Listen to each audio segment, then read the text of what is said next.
How's it going, everyone? Welcome back to the third installment in the I Could Write a Bassline series of bass lessons. And in this video, we're going to be doing one of my all-time personal favorite jazz tunes, and that's Take the A Train, popularized by Duke Ellington and composed by Billy Strayhorn.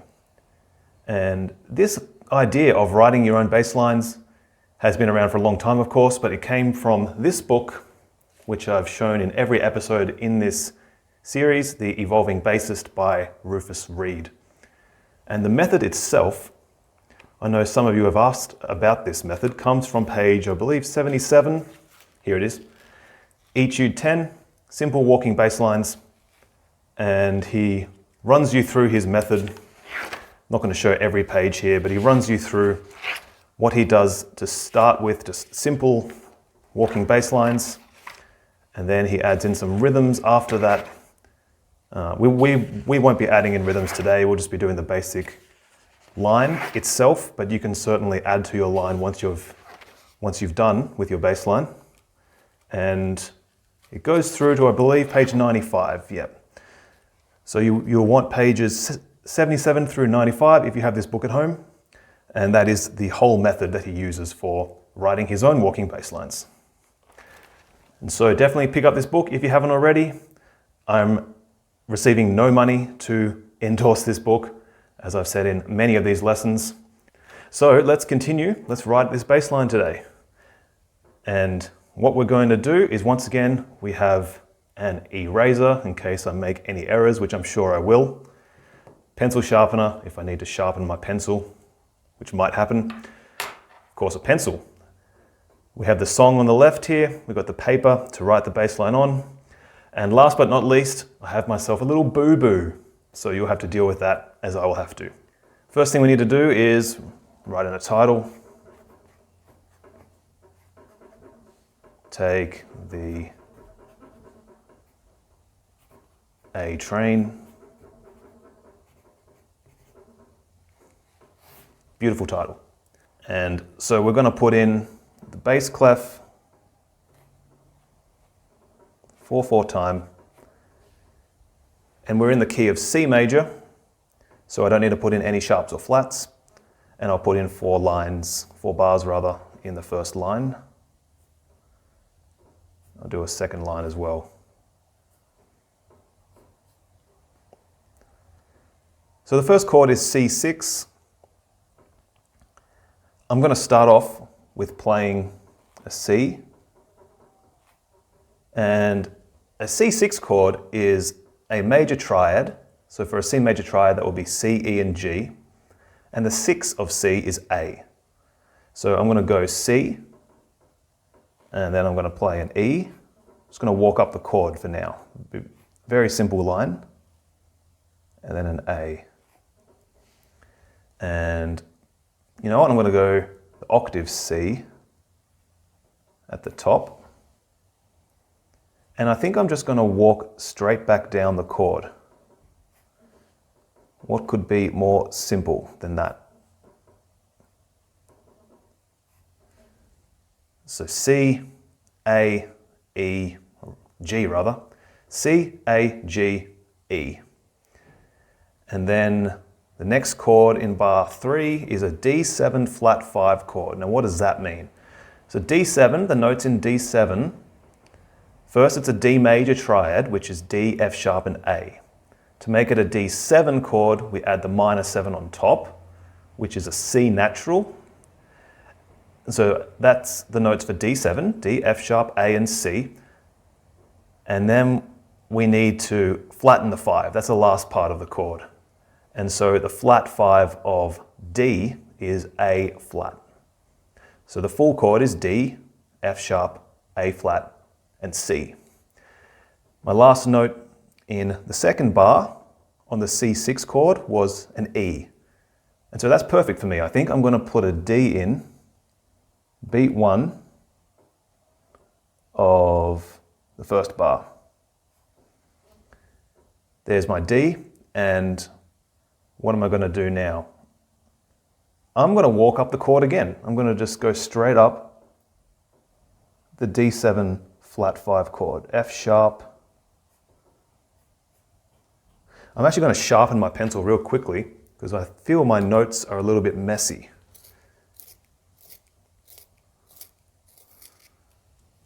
There we go, I'm all sharpened up. And so now I'll put in A flat. That's better. A flat. And then I'll put a C on beat 4. And I'm going to move this book out of the way so I've got a bit of room. I'll go to the octave D, just like in the first 2 bars, and now I'll just walk down the chord again. D, C, and then A flat, the flat 5. And then I'll put in F sharp. Yeah, why not? Just put in the F sharp again. And the next chord is D minor 7 in the start of bar 5. So I'm not going to do anything too fancy. I'm just going to again put the root note D on beat 1. So that is the first 4 bars of the bass line. I've got my bass off to my right here. I'm just going to pick it up and I'm going to play it so you can hear what the line sounds like so far. Here we go. 1, 2, 3, 4.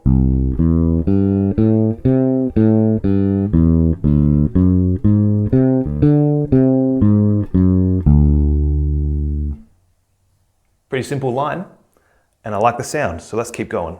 So now we've got a 2-5-1 in the key of C, D minor 7, G7, and back to our C6 chord. So let's try to write a line for that bit. I'm thinking I'm going to keep it real classic for the moment. D, E, F, and then F sharp is going to be a chromatic sort of leading note into G, the root of G7. And I've got to get to C6. I'm going to walk down, straight down the C major scale. G, F. Just to differentiate this F from this F sharp, I don't have to do this, but I'm going to put an F natural sign, put a natural sign in next to that F. You don't actually have to do that, but it just lets me know that that's an F natural and not an F sharp. D, and then I'll play a C for C6. And now I've written in on the paper A7. This is an extra chord. It's not needed in this chart. In the 6th edition version of the real book, which is the book that I've got here, it doesn't have that chord. But it's so common to put in the 6th chord that I chose to put that in. Now I actually wrote this chord in probably 10 or 15 years ago. So that's why it is there, and I just chose to leave it in there. So now I need to get to an A. There are many ways to do it. I think I'll play a B flat as a chromatic leading note from above into A. And now I've got to get to the root note of D, D minor 7. So I'll put in a C sharp, I think, which is the 3rd of A7, C sharp. And now I'll play the root D. And now I've got to get to the root of G7. So I'll play an A flat as another chromatic leading note from above, and then I'll play a G, the root of G7. And now I need to look ahead. I have these repeat signs here, and I've got to get back to a C6 again for the second A section. So I'm going to keep it very simple and just play a B natural, the 3rd of G7, and that's going to lead me into the same C again for the start of the second A section. Let me write in some bar lines again for the second A. And now I'm going to play the line starting from bar 5 through to the end of the A section, bar 8. This is what that sounds like. 1, 2, 3, 4.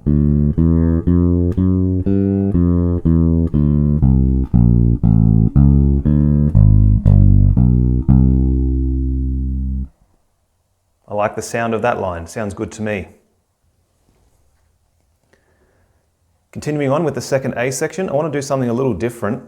So in the first A, I chose to ascend the chord. I think I'll descend the chord. How about we do that? We'll go C, so C6, we've got the root, and then we've got the 6, I'll put in an A. And then the 5th is G. And then I'll play the open E. Let me see, C, A, G. Yeah, okay, let's do open E on beat 4. And then I'll put the 5th G on beat 1. And then the 6 again, just keep walking back up the chord. I have an idea in mind, and then I'll play the C on beat 3. And in the first A section, I used E to get to D here. I played E on beat 4, and that joined in very, very nicely to the D for the D7 flat 5 chord in bar 3. I'm going to play a C sharp as a chromatic leading note from below into the root of D7 flat 5. Okay, so I've got that line. And now in the first A section, I ascended the chord. Again, I could try just descending. All right, why not? I'll just descend the chord. D, C. Now the flat 5 is A flat.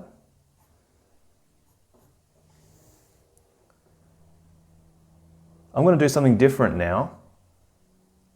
I'm thinking it could be cool to target the 3rd on beat 1 of the next bar, or the second bar of the D7 flat 5 chord. So I'm going to play G natural on beat 4 to lead in to F sharp, a low F sharp. Some of you may be wondering at this point, is it a good idea to put a really low 3rd in the bass on this chord? And absolutely, it's perfectly fine. You don't always need to play the root on each new chord change. You can play really any chord tone of the chord, so long as you have an idea that leads into that note and you like the sound. I think above all, if you like the sound of the line that you wrote and you think it sounds good with the chord changes, then it's perfectly fine. Just go ahead. Sounds good. And what am I going to do? I've got F sharp in the bass. I'll go back to A flat again. And I think I do want to get back to the root again. So F sharp, A flat, C again. And I'm not going to do the C sharp approach this time. I'll go to an E. And then go down a step to D for the 2-5 again. So in the first A section I ascended, so how about I descend this time? And I'll descend G major scale. When you're playing chord progressions that go around the circle of fourths, like this one does, a 2-5-1 goes around the circle of fourths, D minor 7, then you go upper fourth to G7, and then you go upper fourth to C. You can always descend and you'll land on the next root note of the next chord. So watch how this works. I'll play D, and then C, then B, put A on beat 4, and then what do you know? I'm playing G, the root of G7 on beat 1.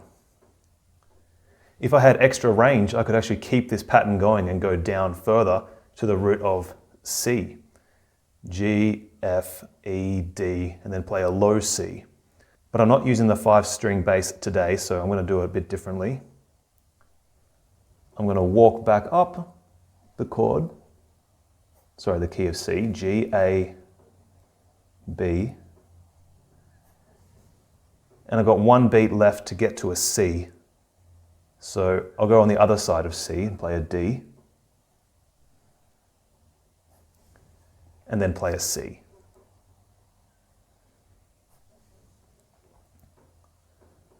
And for the second time, we're on the second A section, I'm going to ignore this A7. This A7 works very, very nicely leading into D minor, not so well leading into G minor 7, the 2-5 in F, which leads to the B section. So I'm going to ignore this A7 the second time through, because I'm taking the second time bar. So I'll just think of this full bar as C6, and I need to get to G minor 7 for the second time bar. And I'm going to do a walk up, but I'll go down to the open E and walk up from there. You've very, very likely seen me use this exact walk up in some of the other lessons I've posted on this channel. So C, drop to the open E string, and then F, natural, and then F, sharp. And then I'm taking the second time ending, second time bar, and I'm going to play G natural. And then I need to get to a C7. So G minor 7 has got G, B flat, D, and F. Those are the chord tones. So I'll put a B flat in on beat 2, the third of G minor 7, and then C, the root of C7. And how about I go up to the high F by playing E natural and then F here.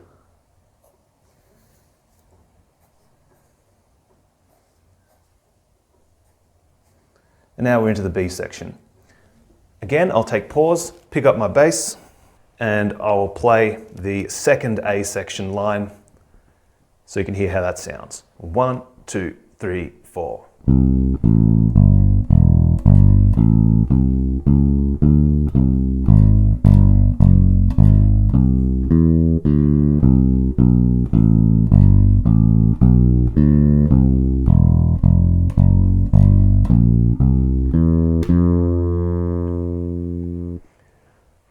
Okay, in general, I like the line. I want to go back to this bar.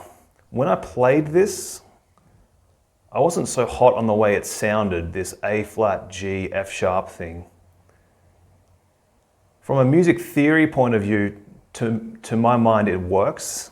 It should work. It works with all of the rules of walking bass, but I just wasn't so happy with the way it sounded. Let me play it there from bar 11, that D7 flat 5.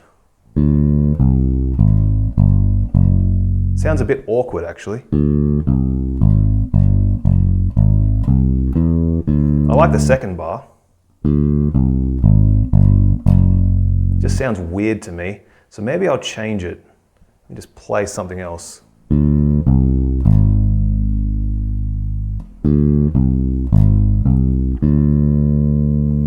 I like getting to the F sharp there, so if I can get down to that F sharp in a slightly different way. Maybe that.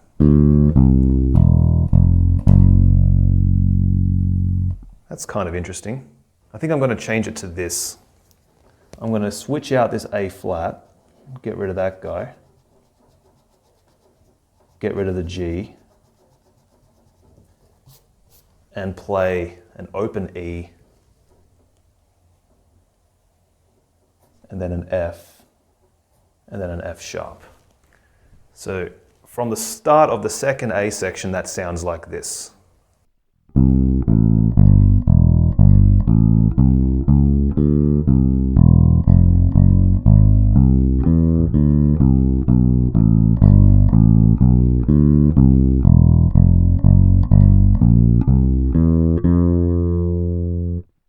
Okay, I think we'll go with that today.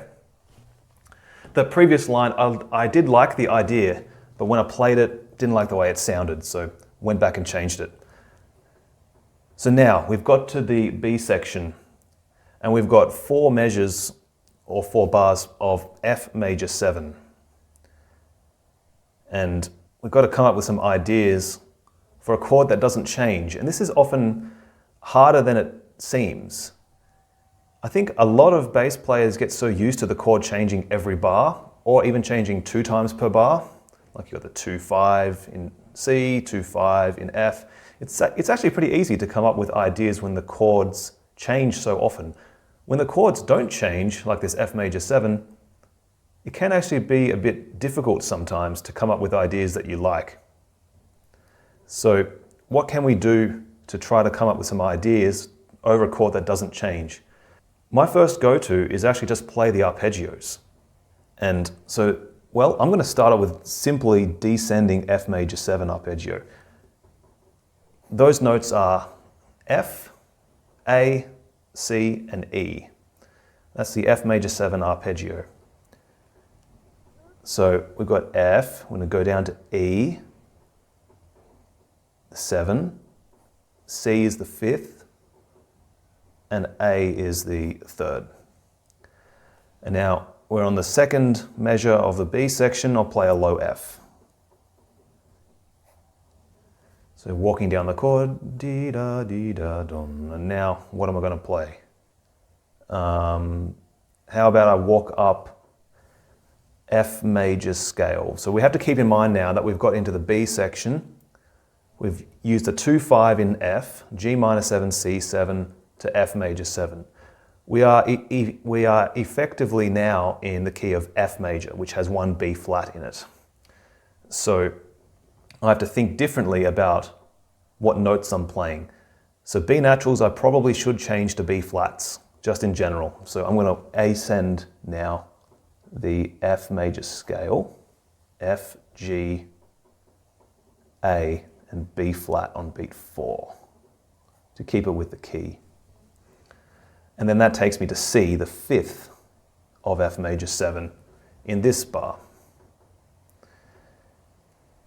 And what am I going to do now? I'd like to get back to an F just to make sure I come back to that sound for the last measure.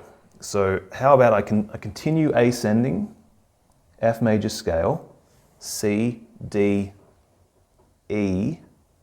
Now again, I don't want to play an F on beat 4. I'd like to put that F here in beat 1. So I'll just again go on the other side. I'll play a G in beat 4. So I'll just hop past that F, play a G, and then play the F on beat 1 here. And so that should sound quite good. And now, looking ahead, I've got to get to a D7. Now there's no flat 5 on this version of D7. It's just a regular garden variety D7 chord. So I need to get to a D. And how am I going to do that? Let me think of something interesting. I like this line. I've used this line many times. I'll double up on the F, F, F, E. So root, root 7, and then E flat, a chromatic from above into D. Okay, once again, I'm going to pause and play that line. 1, 2, 3, 4. Let me play it correctly here. Yeah, 1, 2, 3, 4.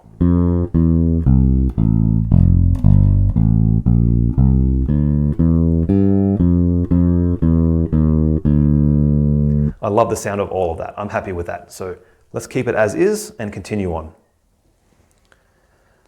Okay, 2 measures of D7. So once again, D7, D, F sharp, A, and C. Those are our notes. And I'm going to go a bit higher. I haven't gone too high in this bass line. In the start of the A section, first A section, I went up to a high D. I'd like to go a bit higher up than that to make it a bit more fun for myself. And when I take this line home and go and practice it, I can challenge myself a little bit by going further up the bass. So I'll ascend. I'll think of myself as playing in the key of F, but now it's a D7 chord, so it can't be an F natural, it's got to be an F sharp. So I'll put an F sharp here on beat 3, and I can put a regular G on beat 4, and now I'm going to go to the 5th on beat 1, A, and then I'll keep ascending again because I want to go higher. Put a B, and then I'll play C, the 7, and I'll play C sharp, another chromatic, and then D, the root of D minor 7. And now we've got a 2-5-1 back into C6 for the final A section. So D minor 7, I'm going to do another walk up. This is the same walk up as I had in the first A section, D, E, F, F sharp, G, but I'm going to play it one octave higher. So we're getting into the territory of ledger lines here. D, E, F, and then F sharp, and then G. Now this G that I'm putting in with 3 ledger lines, this is the G way up on the 12th fret of the G string, all the way up the neck. So we've got 2 beats of G7 and then 2 beats of G7 flat 9. The reason this chord is a flat 9 chord is because we have the flat 9 being played in the melody. So what can I do now that I'm way up the neck? I could, of course, just descend G major, C major from G like I did back here. I kind of want to do something different though. I'm going to stick to this position, this high position on the neck. So this D is on the 12th fret of the G string. Sorry, this G is on the 12th fret of the G string. I think I'll go down a 5th or down a 4th to D on the 12th fret of the D string. That's the 5th of G7. And then I'll play this G, which I would normally just play as the open G string, but I'm going to play it on the 10th fret of the A string. And then how about D, D, do. I'll put a B in the 3rd. So now we have some leaps in the bass line, and that B is going to lead into a high C here for the start of the last A section. So the B section sounds a little something like this. 1, 2, 3, 4.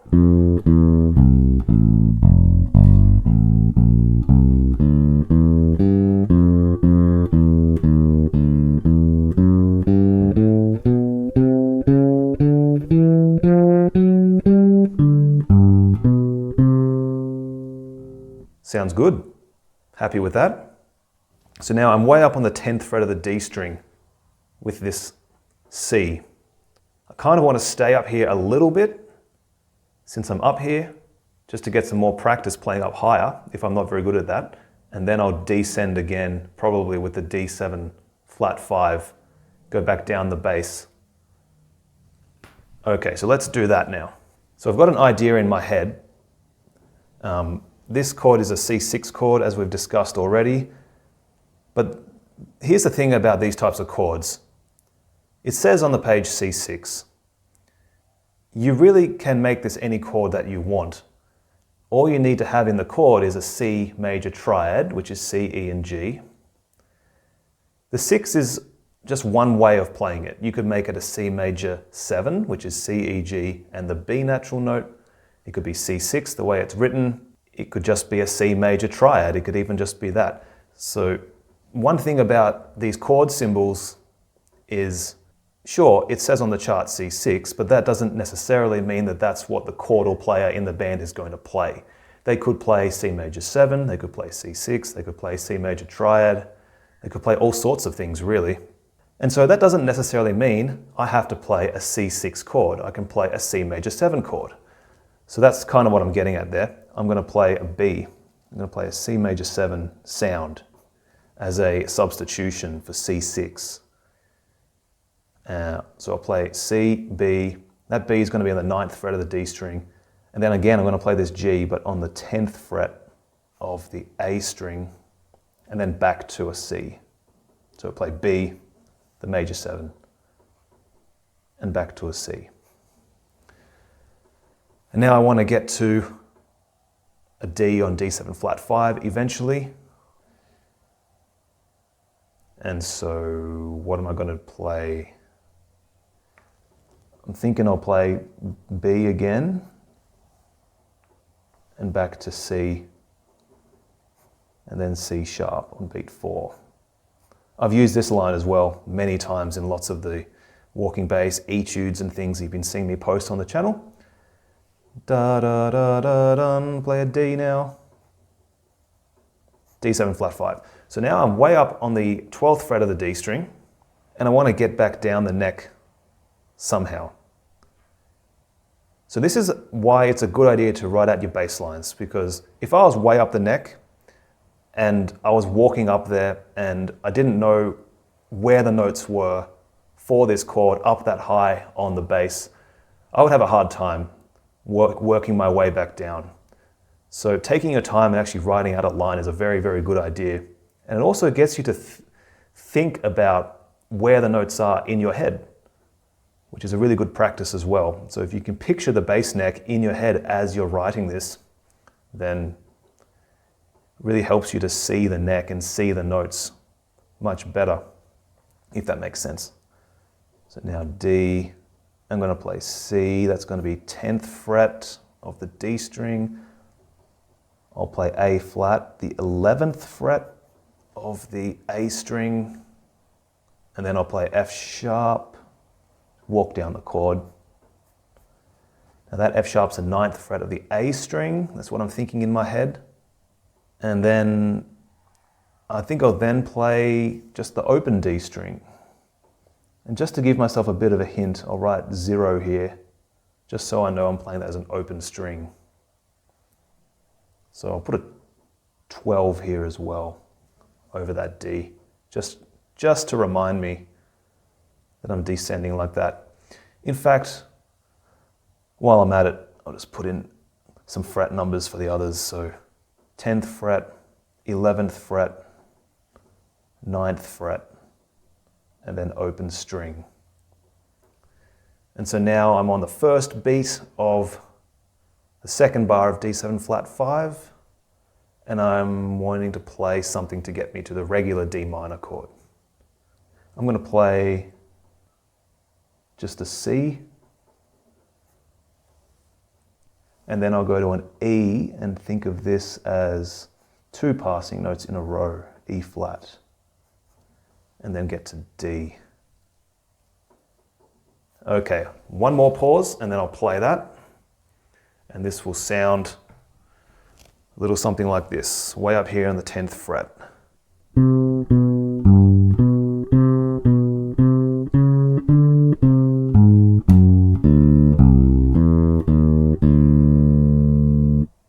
That's not too bad. I think I'll keep it like that. All right, last 4 measures, and then we can wrap this thing up. So this is the final 2-5-1 in C, the last line. I just want to go back through the line a little bit and see what lines I've already used on this chord progression, since it happens a couple of times in the form. I've done the walk up to G and the walk down for 2-5-1 in C. The second A section, I descended D minor and walked up like that. So I'd like to do something different yet again, just so I'm not always playing the same lines every time I get to this chord change. So I'll do a different line. I'll go up the triad, D, F, A, and then play A flat to get to G.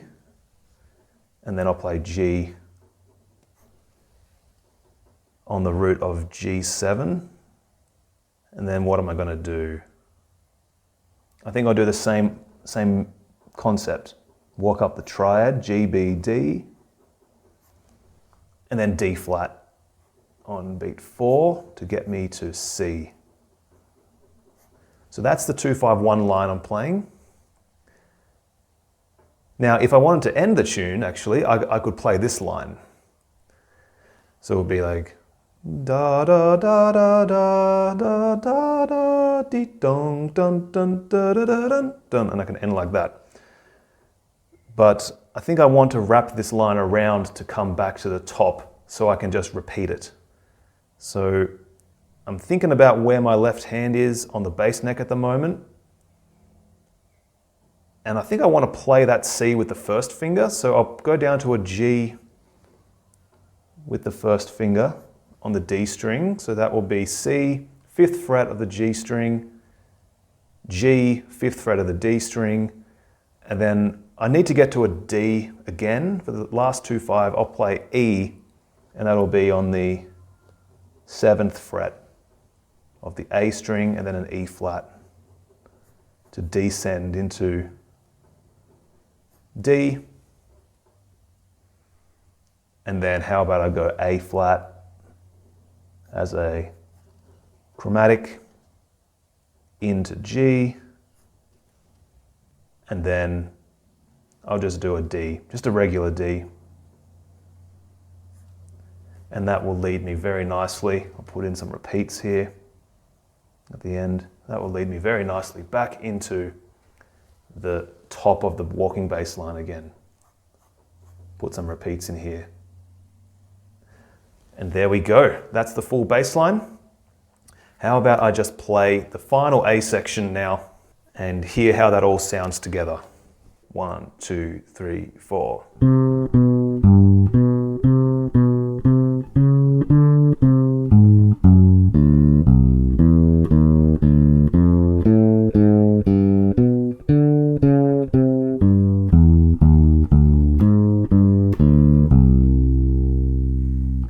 I'm happy with that walking line. So now let's hear how this line sounds with a backing track.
So thank you so much for watching the video. I really hope you enjoyed it, and I hope you got something out of this walking bass exercise.